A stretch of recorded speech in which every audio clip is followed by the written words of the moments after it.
Hey guys, welcome back to my channel. Today, you're joining me on a journey into one of the darkest chapters in history. Let's find out together what life was really like as a plague doctor in the Middle Ages, and why you probably wouldn't last a single day. Imagine yourself in a city gripped by an invisible terror. The year is perhaps 1348 or perhaps a later century, for the plague was a recurring nightmare across medieval Europe. You are about to step into the boots of a plague doctor, a figure often depicted in haunting woodcuts, a silhouette of desperation and grim duty. Your day would begin not with the gentle rays of the sun, but with a profound sense of foreboding. The air, even before you left your sparse lodging, might carry the faint, sweet sickly scent of decay, a smell that would soon become your constant companion. Your first task would be to don your distinctive, almost theatrical uniform. This was not a uniform of honor, but of dread. Heavy, waxed leather or canvas garments would encase your entire body, designed, in theory, to repel the airborne miasma believed to carry the disease. The weight of it alone, especially in the oppressive heat of summer, would be a constant, pressing discomfort. The most iconic piece of your attire, of course, would be the beaked mask. This long, bird-like snout was not for show, but for function. It would be stuffed with potent aromatic herbs, dried flowers and spices, lavender, mint, myrrh, substances believed to purify the air you breathed, to ward off the noxious fumes thought to cause the plague. Breathing through this filter, your world would be a muffled, herb-scented echo, a strange bubble of artificial freshness in a world of pervasive stench. Behind tiny glass eyepieces, your vision would be limited, distorted, adding another layer of unreality to your grim rounds. As you stepped out, the streets would be eerily quiet, punctuated by the mournful tolls of church bells, marking yet another soul lost. Or, conversely, they might be filled with the desperate cries of the sick, the wails of mourners, the frantic shouts of cart drivers collecting the dead. Your senses would be overwhelmed. The pervasive scent of sickness, of unwashed bodies, of fear, would seep into every fiber of your being, mingling with the sharp, acrid smell of burning herbs and pitch from fires lit in futile attempts to cleanse the air. Your purpose was not to cure, for a true cure remained unknown. Your purpose was to witness, to record, and perhaps to offer a glimmer of futile comfort. You would enter homes where entire families lay afflicted, their bodies covered in the telltale buboes, swollen, black, excruciatingly painful lymph nodes in the armpits, groin, or neck. The heat emanating from feverish bodies would be palpable, the groans of suffering a constant soundtrack.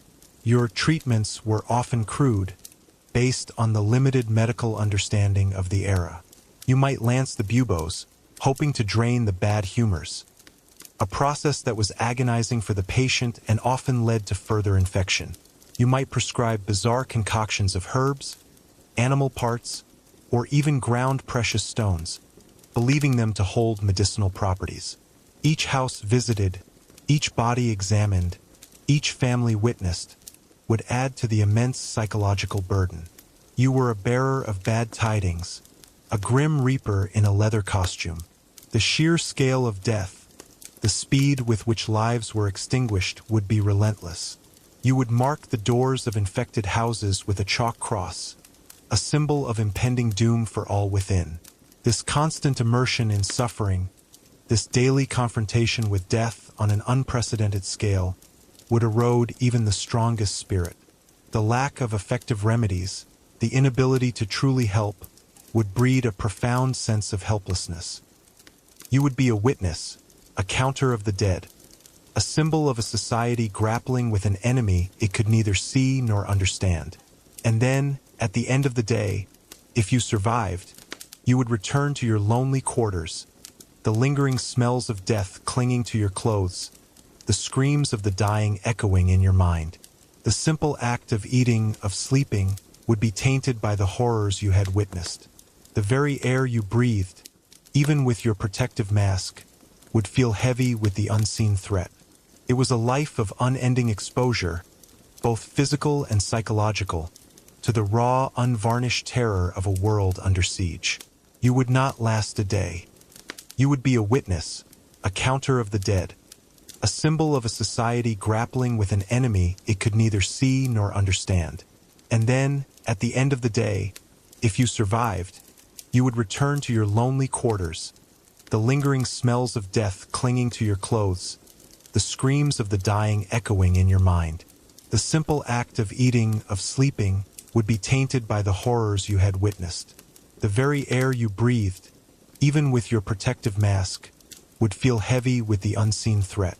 It was a life of unending exposure, both physical and psychological, to the raw, unvarnished terror of a world under siege. You would not last a day. Pear also developed innovative prosthetic limbs, demonstrating a practical compassion for those permanently maimed by war. He was a meticulous observer, constantly learning from his patients and his experiences, rather than relying solely on ancient texts and unproven theories. His writings, often in French rather than the traditional Latin, made medical knowledge more accessible. The grim persistence of Ambrose Paire reminds us that even in times of widespread pain and limited knowledge, individual humanity and a willingness to question established, yet harmful, practices could emerge. His life was a testament to the power of practical observation and a gentle, yet firm, refusal to inflict unnecessary suffering. He faced the horrors of the battlefield with a calm resolve, striving always to ease the torment of others, marking a quiet, yet profound, shift in the history of medicine. As the echoes of individual suffering fade, let us now turn our attention to a broader, more profound testament to the scale of past pandemics: the plague pits. These are not just burial sites. They are archaeological windows into the most devastating periods of human history, silent witnesses to mass mortality and the desperate efforts to contend with unimaginable loss. Imagine the sheer logistical nightmare faced by medieval communities as the plague swept through their populations.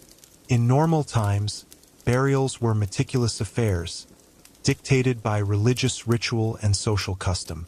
Each body would be prepared, shrouded, and interred in consecrated ground, often in individual graves. But when death came in torrents, when the living struggled simply to care for the dying, these customs broke down. The demand for burial space became overwhelming. Churchyards filled rapidly, often reaching capacities never before conceived. This is where the plague pits emerge from the historical record and the archaeological dig. These are large, often hastily dug trenches or communal graves where hundreds, sometimes thousands, of bodies were interred together. Imagine the scene. Bodies, often simply wrapped in shrouds or even naked, laid side by side, sometimes in multiple layers, until the pit was full. Then, a layer of earth would be added, perhaps a sprinkle of quicklime in a futile attempt to prevent further contagion, before the process began anew. Archaeological excavations of these sites, across cities like London, Florence, and various smaller towns, offer chilling insights. When unearthing a plague pit, archaeologists are confronted not with individual narratives, but with the stark, collective impact of the disease. They find evidence of men, women, and children of all ages, buried without ceremony. The bones often show signs of the hasty nature of the burials, limbs tangled, bodies lying at odd angles, a stark contrast to the ordered serenity of typical medieval cemeteries. The lack of personal belongings buried with the dead also speaks volumes. In normal burials, personal effects, jewelry, or even simple tools might accompany the deceased. In plague pits, there is little to nothing, underscoring the overwhelming urgency and despair of the moment.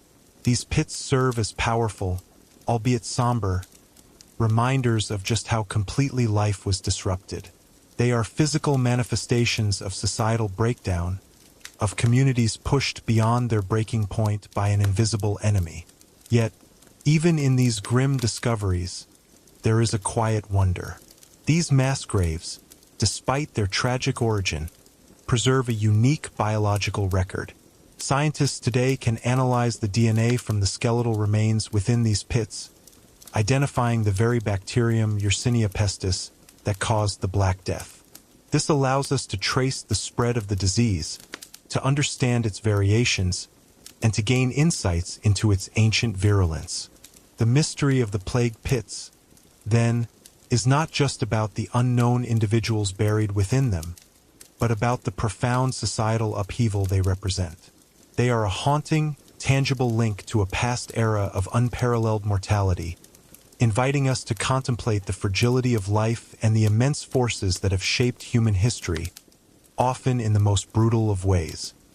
From the silent testimony of the mass graves, our journey now takes us to a different response to the overwhelming threat of disease, the concept of isolation and the emergence of early public health institutions. During the recurring waves of plague, as cities grappled with how to stem the tide of death, one particular institution gained prominence: the lazaretto. Imagine the fear that would grip a port city upon the arrival of a ship whose crew showed signs of illness. In a world with no understanding of microscopic pathogens, the only recourse was to separate the potentially sick from the healthy. The lazaretto was essentially a quarantine station, a place where travelers and goods arriving from plague-stricken areas were held in isolation for a set period, typically 40 days, which is where the term quarantine, from the Italian quaranta giorni, meaning 40 days, originates. These lazarettos were often built on islands or secluded coastal areas, designed to be self-sufficient and cut off from the mainland. Picture, if you will, the stark, functional architecture of such a place. High walls, limited entry points, and separate living quarters for the healthy, the suspected sick, and the gravely ill. Life within a lazaretto would be defined by rigid protocols and an almost monastic isolation. Every individual arriving would be subjected to inspection, their belongings aired out, or even fumigated with sulfur and vinegar in desperate attempts to cleanse any lingering miasma. The days would pass slowly, marked by the constant anxiety of whether the dreaded symptoms would appear. For those who fell ill within the lazaretto, their fate was often sealed, their isolation complete. Medical care, if available, would be basic and often ineffective, administered by staff who themselves were at great risk. The aim was less about treatment and more about containment. Yet, despite their grim purpose, lazarettos represented a crucial, if brutal, step in the evolution of public health. They were an early recognition that controlling the spread of disease required organized, governmental intervention and a willingness to impose severe restrictions on individual liberty for the collective good. The rules were strict, the punishments for breaking quarantine harsh, often including confiscation of goods or even execution. This highlights the desperate measures authorities were willing to take to protect their populations from annihilation. While life in a lazaretto was undoubtedly a hardship, a period of anxious waiting and separation from loved ones, it was a logical, if rudimentary, attempt to create a barrier against the unseen enemy. These isolated outposts served as a stark reminder of the social stratification of disease. The wealthy might bribe their way out or find more comfortable accommodations, while the poor had little choice but to endure the harsh confines. The lazaretto stands as a silent testament to human ingenuity and desperation in the face of an existential threat, a unique social institution born from the very heart of a pandemic. As we gently drift away from the echoes of plague doctors, the silent graves, and the isolated lazarettos, we are reminded of the profound impact that unseen forces have had on the tapestry of human history. The lives of those who lived through such times, facing unimaginable fears and making desperate choices, shaped the very societies we inhabit today. Allow these distant whispers of struggle and resilience to blend into the quiet of your surroundings, carrying you deeper into rest. Until next time, may your dreams be peaceful and your slumber undisturbed.